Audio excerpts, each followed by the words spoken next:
Hello there, my name is Sixo, but more on that later because this might be the most exciting review I've ever done. And I say that without hyperbole because thanks to Hasbro Pulse, we're taking an exclusive first look at 2 toys that won't even be released for another 4 months. And before anybody worries, this is not on the up and up, this is a legit thing, this is an actual reveal that they have sanctioned me to do, they sent me these toys, they didn't fall off the back of a truck or anything like that, and I'm super pumped for it. Especially as neither of these characters has ever had a toy before, and they're based on a comic that I grew up reading, and one of the characters, Emirate Xaaron, I've had as my online avatar since about the late 90s, I want to say, so it's a bit of a big deal in my book. So yeah, major thanks to Hasbro Pulse and for getting me involved with the actual reveal of the whole thing as well. It's just been like a dream come true, and I cannot wait to take a look at these 2 toys today. Now, it is worth saying that the packaging here looks absolutely spectacular. This actual cover is from the Marvel UK comic as well. This was issue 168 with art by Jerry Paris, who's a bit of a legend, and it looks superb. And you've got Flame's fist and everything going on here, kind of capturing all the Autobots.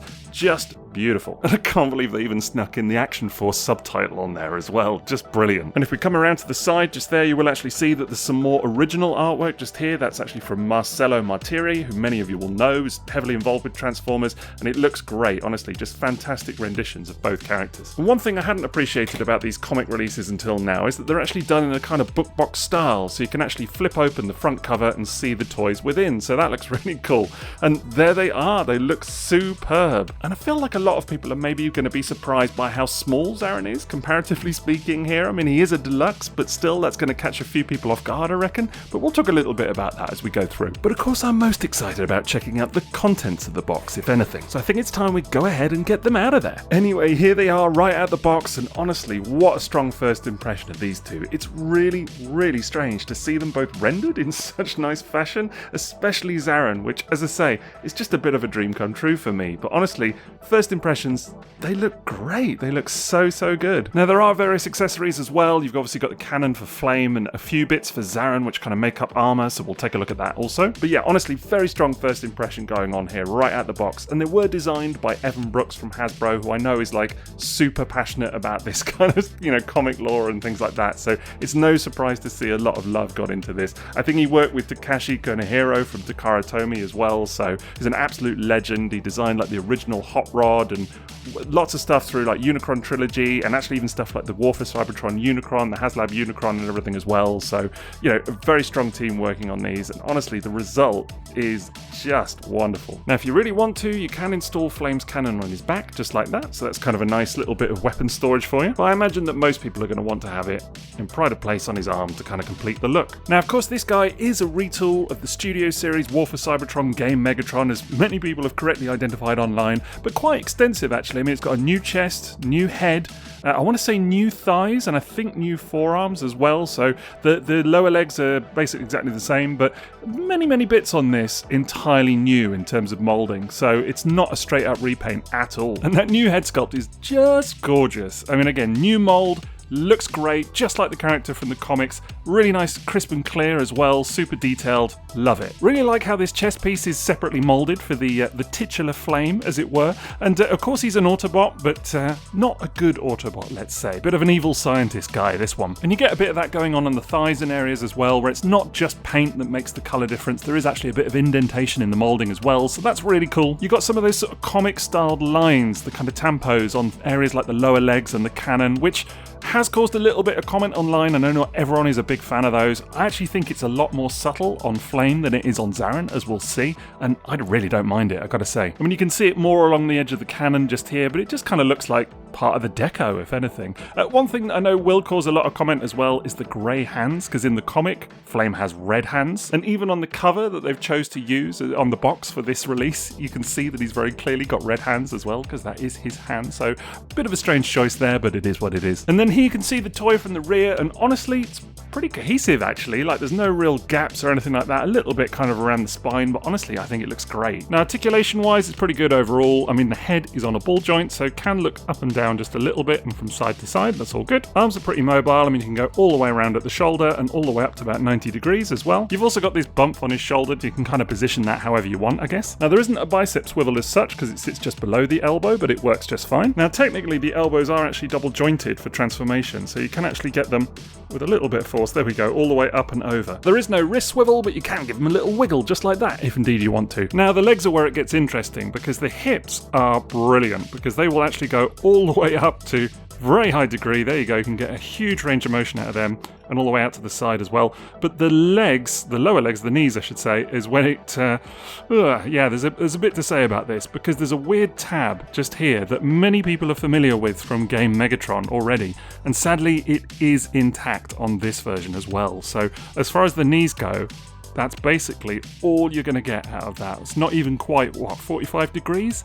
So yeah, a bit of a shame. It's all to do with this little tab just here, and again it was present on the original version of the mold, and I did ask Evan about this, and he actually wasn't sure as to why it was included on the original version of the mold. That wasn't his design, I don't think, but apparently he wasn't able to take it out for this version. Still, you do have a bit of ankle tilt just there, and indeed a bit of toe tilt as well. And honestly, yeah, it is a bit of a shame about those knees, because otherwise this guy is super articulated. The one good thing is that you can get rid of those tabs with like an X-Acto knife or something like this. Apparently a lot of people have done that on Game Megatron already, so I might be giving that a go. It's not my usual sort of forte, but worth a go, isn't it? Because honestly, otherwise the articulation here is superb apart from those knees. Now let's turn our attention to Emirate Xaaron, and of course there are a few things I want to clarify about this guy. First of all, first impressions, as I say, amazing. Love it. Absolutely love the look of it. I think it's great. Really good representation of the character from the comic.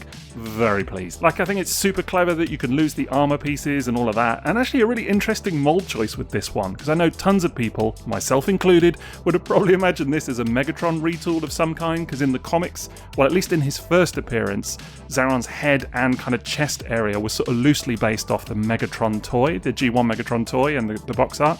So, but you know, it doesn't really make sense to kind of make him a retool of Megatron past that, and certainly when you see the size of him, I think this really works really nicely, and it being a retool of Siege Refractor is very, very clever, because it does not remind me of the look of that toy at all. I mean, here you can kind of see what I mean about that size versus a Megatron. This is the Earthrise Megatron mold. It's the recent dramatic capture release from Takara Tomy, and honestly, it would just be way too big to use a mold of this kind for Xaaron. He's not a tall bot in the comics for the most part. You know, he's often dwarfed by some of the other Autobots and Decepticons surrounding him. So, to my mind, very clever use of the Refractor mold, because it's much smaller but still kind of gives you that blocky vibe that feels right for the character. Fair to say they've also done a cracking job on the face sculpt here as well. It's a really difficult one to kind of interpret, because again, it's got the G1 Megatron vibes with like the sort of crown on the helmet just there, but also that mouth, which we're never really sure how it works in motion, because he's only ever been seen on the drawn page. So it's actually, I believe, a homage to the original Iron Man suit, you know, with the kind of prongs between the mouth there. So I think they've done a great job at interpreting it here. It looks great. Slightly different colour for the nose, which is a little bit of an odd one, but I guess that's that kind of comic shading again. Honestly, overall, super happy with it. Now, coming down to the chest, there's a lot to say as well. I mean, again, you've got that really kind of blocky shape, which I think works excellently for Xaaron. Also got his all too familiar little scar just here as well, that is present on every appearance in the comic on his chest, just there. It's like a little chip out of his chest. All of the artists included that, so the fact that it's on the toy here is just next level, and that's the love from people like Evan that they just pour into this franchise, which I adore that, honestly. Again, you've got the comic shading just here, and these little kind of dots that kind of represent the sort of ink, you know, the printed ink, which some people are maybe not going to like that, or they'll try and take that off or something like that. But I actually kind of like it. I think it looks nice. It's a little bit different. Would I like to see a sort of a plainer version of this at some point down the line? Yeah, why not? It's another Xaaron toy, isn't it? I also really like the colours going on here as well. I mean, there is a kind of Karamaki quality to much of the gold on offer here, but it works, it looks good in hand. And again, some of the sort of darker gold is really nice as well, and like a little bit shiny. There is going to be some comment about the fact that there is silver highlights on him, because in the American comics, when this character was carried over to the American run by Simon Furman, he was all gold, and that's just how he was portrayed forevermore. But in the original UK comics, he is silver and gold, and kind of two-tone gold as well. So that's how they've chosen to interpret him here, because obviously this look is based on that specific UK comic run, and I'm really pleased for it. Would I love to see an all-gold repaint of this? Of course I would, absolutely. Now the rear view of this guy is not quite so favourable, lots of gaps going on here, you can see lots of screw holes, peg holes, little gaps in the bottom of the legs, that kind of thing. This little landing gear is sort of fairly exposed, so it's not the most pleasant view, but hey, as someone that very, very rarely chooses to display my toys facing the wall, I don't think I'll be losing too much sleep over it. So yeah, overall, I'm really, really pleased with him. I think they've done a great job at the first ever Xaaron robot mode. And of course, then you can just go ahead and put those armor pieces on, starting with the treads on the side of the legs. I actually think that looks pretty good, to be honest. And then, of course, you can go ahead and arm him up with his weapons. So first of all, you've got that rather large gun. And then you've got this sort of tank turret piece, which here acts as kind of a shield, I guess. I don't really know, but it looks pretty cool. And although a lot of people probably won't choose to use these armor pieces if they're kind of classic comic fans, I actually think the whole idea works really well. And another note from Evan was that they specifically chose a mold that required parts forming, like that was something that they actively sought out in this case, because, you know, in the comics, Xaaron can't fully transform because he hasn't done it for so long that the shock may well kill him. So the whole conceit here is that these pieces, these armor pieces, are sort of to enable him, to allow him to get into combat mode without going all the way, if that makes sense. And I don't know, I think it's like another level of consideration and thought that's gone into this toy that I think is just kind of cool. Anyway, articulation wise, you've got good movement at the head, which is on another ball joint. Now the arms are pretty good. I mean, you've got obviously free motion at the shoulder just there, and it can kind of come all the way up to the side. Also, you can actually bend it backwards as well, thanks to transformation. And again, just like Flame, there's actually a double hinge all the way up at the elbow just there. Now no wrist swivel of any kind again, but overall pretty good in the arms. Now you've also got a good waist swivel here as well, and he's actually got a little kind of click at the front position, which is kind of satisfying. In terms of the legs, they can go all the way up to 90 at the hips and at the knees as well. There is a bit of thigh rotation just there, and ankle tilt also. So yeah, weirdly, Xaaron ends up being the most articulated and posable of the two, which I do find kind of strange, but he looks great. Honestly, I'm so enamored with this thing. Just the mere fact that it exists is nice, but the fact that it's actually a good toy as well, icing on the cake, baby. And really, it's just a very impressive set overall. And again, I love the size of these guys. I mean, here you can see them with Earthrise Optimus Prime, which I've just gone and rescued from my son's room, no less. But honestly, I think that works. I mean, Xaaron, again, is not supposed to be the biggest guy in the comics. And actually, Optimus Prime was this kind of idealized military leader in his eyes. He kind of turned over military control to Optimus Prime for this reason. So I think this looks great. And here you can see them with some more recent figures as well. I mean, you've got them with the leader class Sandstorm just there, and the Cybertron Starscream as well. And just to kind of show you what they look like, really, yeah, really, really pleased with how this all shakes up. But you know, in case you were thinking of putting them with your G1 originals because we've never had them done in that style before, here you can see them with the classic 1980s versions of Sandstorm, Broadside and Springer, and you know, why not? Alternatively, here you got Flame with the classic version of Hot Rod, who I'm sure served as some kind of inspiration for this character back in the days of the comics, although I do find it kind of ironic that the designer of this original Hot Rod now worked on this Flame as well, so I guess it comes full circle in some bizarre way. Now, we already saw them with Megatron earlier, but here they are with Soundwave and Shockwave, and again, these are the War for Cybertron molds, so many of you will be familiar with these, and it kind of gives you an idea of the size of them here. And here you can see the new Emirate Xaaron with my custom G1 Action Master version of the character, done by the very talented @RockLordsRock on Instagram. You should definitely go and check his work out. And yeah, it's just great to have this character done in official form at long last. So anyway, that's a good look at the robot modes, but I think it's time to get on to transformation.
Right, well, that's transformation done, and it was kind of fun overall. There's certainly nothing there to really challenge anybody, but, kind of involved as well, so I enjoyed it. I think some people are going to have some things to say about the parts forming element on Xaaron, but as I say, the designer did specify exactly why that was used and that it was a very purposeful thing, and I think in that context, it actually makes a lot of sense, and I kind of agree with him. I think this is one of those examples where actually parts forming is probably a good thing, if anything. Like, if you're going to have Xaaron transforming, you may as well do it like that, right? Flame is definitely the more complicated of the two, but that's not a surprise considering that it's based off a Studio Series mold, but actually it's very satisfying come the end, particularly how it all clips together really nicely. That's a process I can see myself wanting to repeat quite a few times over. And it leaves you with these guys. And look, before I assess these, I just want to say right off the bat that actually this is very Marvel UK, Marvel Comics in general, kind of original character alt modes. They often transformed into these very kind of functionally styled alt modes, where it's almost a little bit function over form, if anything. So if you think these look a little bit goofy, I think they're kind of meant to, actually. That's the style of the homage that we're going for here, if anything. I mean, let's talk about Flame first of all, because this is based on an actual alt mode that is observable in the comics, and it's a fairly decent approximation of that. I mean, of course, you've got these kind of weirdly styled treads just here instead, which kind of, if anything, to me look like they're pointing downwards, like hover treads. But, I would have liked to have seen a more traditional styled thing for that, just to bring it that little touch closer to the comic. But actually, overall, I think this does a really nice job. Like, considering that this is A, a retool, and B, how obscure this character is, and that it's just simply a wonder that it's even happened in toy form after so many decades. I really can't kind of quibble it too much, actually. And as I say, there is the fact that this really does look like something that would exist in the Marvel UK comic, even though it's not, the complete spitting image to what we do see on the page. It does still feel in keeping with that kind of general style. And actually, I really like the look of it. I think it looks great. I mean, all the kibble's really well hidden underneath here. I think it looks super tidy overall. And honestly, very compact little thing, clips together well. I dig it, man. Now, Xaaron is, let's be honest, maybe a little bit more goofy in that regard, and there are some gaps, along the side where it's pretty clear that those are the thighs, and it does kind of have that look of like humanoid robot man just kind of lying down a little bit into like a combat mode. But as I say, again, that is kind of very Marvel UK in its way, so as much as I might kind of, normally critique a few elements of this toy, I'm prepared to be a little bit forgiving here, to be honest. And yeah, maybe that is because I'm just like super excited to see a toy of this guy after so many years, but c'est la vie. It's not an alt mode that I'm going to be transforming him into a lot, because that's just not particularly Xaaron to me. So if you're going to give him an alt mode, this is kind of what I would have imagined in many ways. Like, it was described as a combat mode in the comics, even though we never actually see it. And I think in that regard, this kind of delivers. Besides, it's a very clever reuse of the refractor mold all told. Like, I could not have told you that this was a reflector toy at all. Yeah, very, very clever in my opinion. And yeah, just a couple of quick comparisons for you, and again with that Leader Class Sandstorm and the Cybertron Starscream. And honestly, I think these look really good overall. I'm certainly pleased with them, and as the kind of alternate mode of robot modes that I was very excited about, in that regard, it works for me. Alternatively, you may be delighted to know that you can actually fold Xaaron up into Refractor's camera mode as well. So it looks very much just like a little box at this point, but if you had two other Xaarons, you could actually clip them on at the sides just here and make a kind of weird golden Xaaron camera of some kind, which, I don't know, sounds pretty perfectly Sixo to me in many ways, so maybe I'll have to give that a go at some point. Overall then, I'm really happy with what I'm seeing here, and particularly as a first ever Xaaron toy, I think this was worth the wait. And I'm sure there are going to be bits that people will quibble about it, whether it's the alt modes or the parts forming or the kind of comic finish on them, and there'll always be things that people disagree with, and that's inevitable. But for my part, I do think that they're great toys. I've enjoyed them immensely. My son is also a big fan, so what can I say? It was nearly 40 years of waiting, but it's a very definite toot. Now, today's video is brought to you by TF Source, so I'll throw a link to their site in the description below, and you can check them out for all your transforming robotic needs. I'll also throw in some links to the various ways that you can support me as well, which is important for keeping the channel running. And of course, I'd be very grateful if you could leave me a like for today's effort as well, please. And don't forget to let me know your thoughts on Flame and Xaaron. Do you like what you see, or not so sure? And a big thank you again to Hasbro Pulse, where you can find these guys up for pre-order right now. And otherwise, that's it from me, so have a great rest of your day, and TTFN.